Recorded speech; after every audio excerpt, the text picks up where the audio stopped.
नमस्कार दोस्तों प्रोस्टेट का बढ़ना बहुत ही कॉमन हो गया है। आप भी अक्सर नाम सुनते होंगे कि प्रोस्टेट में सूजन आ गई है, यानी प्रोस्टेटोमेगाली, जिसे हम मेडिकल भाषा में बीपीएच बोलते हैं, बेनाइन प्रोस्टेटिक हाइपरप्लेसिया, यानी प्रोस्टेट में सूजन आ गया है। दूसरे शब्द में प्रोस्टेटाइटिस भी बोलते हैं। प्रोस्टेट का सूजन, सबसे पहले तो हम जान लेते हैं कि ये प्रोस्टेट होता क्या है। दोस्तों, ये प्रोस्टेट एक पौरुष ग्रंथि होता है जो अखरोट की साइज का आमतौर पे होता है और लगभग 15 से 20 ग्राम इसका वजन होता है। और ये हमारे पेशाब के रास्ते में, पेशाब के जो थैली होती है उसके ठीक अगले पोर्शन पे ये लगा होता है और इससे हो करके ही पेशाब का रास्ता आगे की तरफ आता है और वहीं से पेशाब पास आउट होता है। पौरुष ग्रंथि इसलिए इसको बोलते हैं दोस्तों कि इस प्रोस्टेट में ही प्रोस्टेटिक फ्लूइड का निर्माण होता है और जहां हमारा स्पर्म आकर के मेच्योर होता है, फुली मेच्योर होता है और नरिश्ड होता है, इसीलिए इसको पौरुष ग्रंथि भी बोलते हैं। उम्र के बढ़ने के साथ साथ सूजन आना स्वाभाविक है। आमतौर पे 60 साल की उम्र तक जाते जाते 50% से ज्यादा पुरुषों में इसमें सूजन आ जाती है और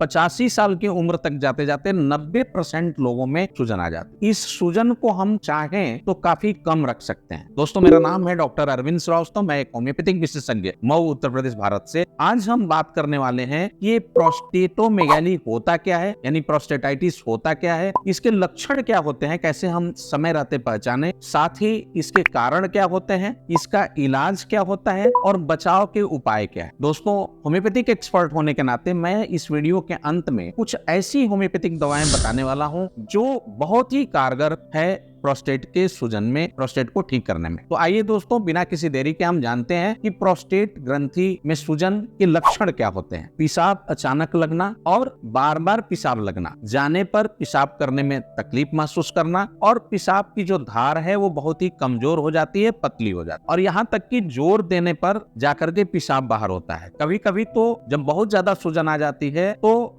बूंद बूंद करके पेशाब आने लगता है और कभी कभी तो पेशाब पूरी तरह से रुक भी जाता है। आमतौर पे रात के समय में बार बार पेशाब लगने लगे और आपको बार बार आपकी नींद डिस्टर्ब हो रही हो, उठ के बार बार जाना पड़ रहा है, तो ये प्रोस्टेट के लक्षण हो सकते हैं। इसके साथ साथ पेशाब करने में आपको अगर तकलीफ है, दर्द है या आपके निचले पोर्शन में दर्द है या कमर में अगर आपके दर्द हो रहा है, पेशाब में जलन की अगर शिकायत है या पेशाब में आपको बदबू आ रहा है, कभी कभी पेशाब में ब्लड भी आ सकता है, तो अगर इस तरह के लक्षण अगर आपके अंदर होता है तो ये प्रोस्टेट की सूजन का लक्षण हो सकता है। दोस्तों, इसका जो कारण होता है वो सबसे पहला कारण है हाइजीन का मेंटेन न करना, यानी साफ सफाई का ठीक से ध्यान न रखना। दूसरा, बार बार यूटीआई का होना, बार बार यूरिनरी ट्रैक्ट इन्फेक्शन का होना। तीसरा, ऐसे लोग जो बहुत ज्यादा मल्टीपल पार्टनर से शारीरिक संबंध रखते हैं, ऐसे लोगों में भी ज्यादा देखने को मिलता है। या वो लोग जो बहुत ज्यादा दिनों तक, लंबी उम्र तक ब्रह्मचर्य का पालन करते हैं, उनमें भी ज्यादा देखने को मिलता है। इसके साथ साथ अगर स्टोन अगर किसी को है तो स्टोन की वजह से भी ऐसा हो सकता है। या पेशाब के रास्ते में अगर पेशाब का रास्ता संकीर्ण हो गया है, जिसको हम स्ट्रिक्चर ऑफ यूरेथ्रा बोलते हैं, स्ट्रिक्चर हो गया है, तो उसकी वजह से भी ऐसा हो सकता है। तो ये सब मुख्य कारण होते हैं। कभी कभी अगर खान पान को देखें तो जो लोग बहुत एल्कोहलिक हैं या जो बहुत स्मोकिंग करते हैं या जो लोग बहुत ज्यादा डेयरी प्रोडक्ट का इस्तेमाल करते हैं, उनमें भी प्रोस्टेट में सूजन आने के चांसेस बहुत ज्यादा देखने को मिलते हैं। अब सवाल ये उठता है कि इसकी डायग्नोसिस कैसे करें। डायग्नोसिस आमतौर पे जब आदमी अल्ट्रासोनोग्राफी किसी चीज के लिए कराता है तो उसमें आमतौर पे मिल जाता है कि प्रोस्टेट में भी सूजन आ गया है। दोस्तों,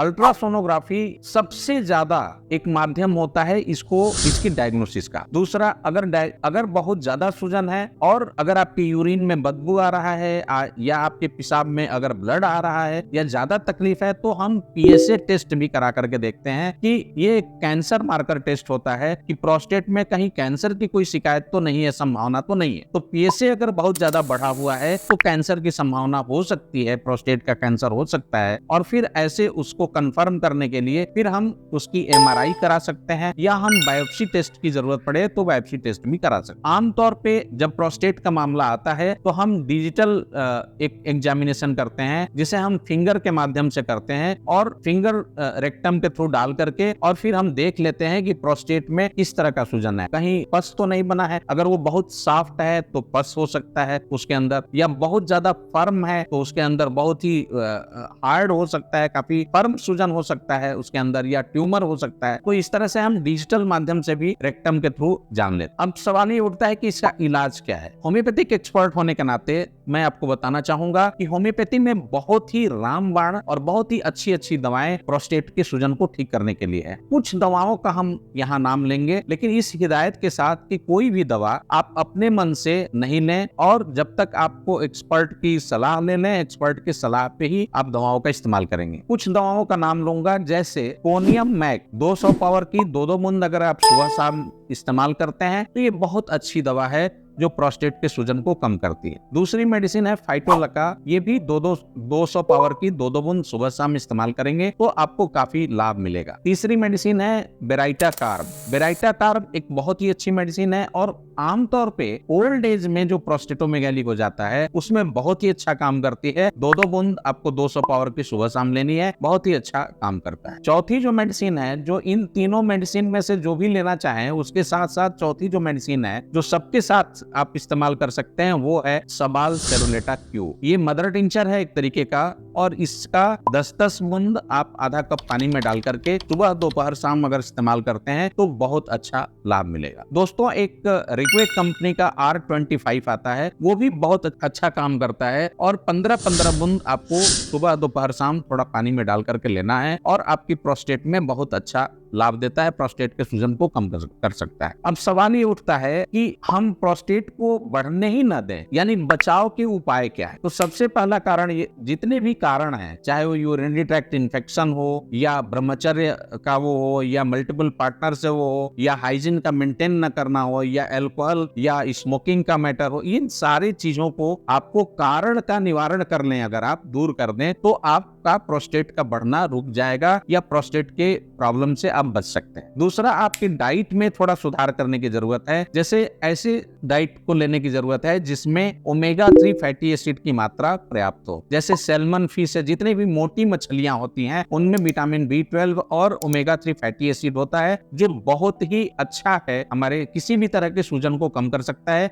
और प्रोस्टेट के सूजन में भी काफी लाभप्रद है। अगर सब्जियों की जब बात करें हम, तो सब्जियों में चाहे वो फूल गोभी हो, पत्ता गोभी हो, ये बहुत ही अच्छा है और बहुत अच्छा सूजन को कम कर सकता है। टमाटर जो होता है उसमें लाइकोपीन होता है और वो भी सूजन को कम करने में काफी मददगार होता है। इसी तरह से दोस्तों, जितने भी नट्स होते हैं उनमें बहुत अच्छा आयरन तो होता ही है, जिंक भी होता है, उसके साथ साथ बहुत सारे माइक्रो एलिमेंट्स होते हैं जो प्रोस्टेट के सूजन को कम करने में काफी मददगार होते हैं। ऐसे जितने भी प्रोडक्ट्स हैं जिनमें ओमेगा 3 फैटी एसिड्स ज्यादा होता है वो भी बहुत ही फायदेमंद होता है, और वो प्रोस्टेट की सूजन को कम करने में काफी मददगार होते हैं। दोस्तों, लहसुन और अदरक और प्याज, ये तीनों बहुत ही फायदेमंद है, और इसका इस्तेमाल आप प्रोस्टेट के सूजन में कर सकते हैं, मतलब सूजन को कम करने के लिए इसका इस्तेमाल आप कर सकते हैं। तो इस तरीके से आपने देखा जितने बेरीज हैं वो भी बहुत ही फायदेमंद है, उसमें एंटीऑक्सीडेंट भी होता है और साथ साथ वो सूजन को भी कम करने में सक्षम होते हैं। तो इस तरीके से आप अपने खान पान रहन सहन में परिवर्तन करके आप काफी लाभ ले सकते हैं। एक एक्सरसाइज भी बताना चाहूंगा, वो है आपका, उसको आप करके जो है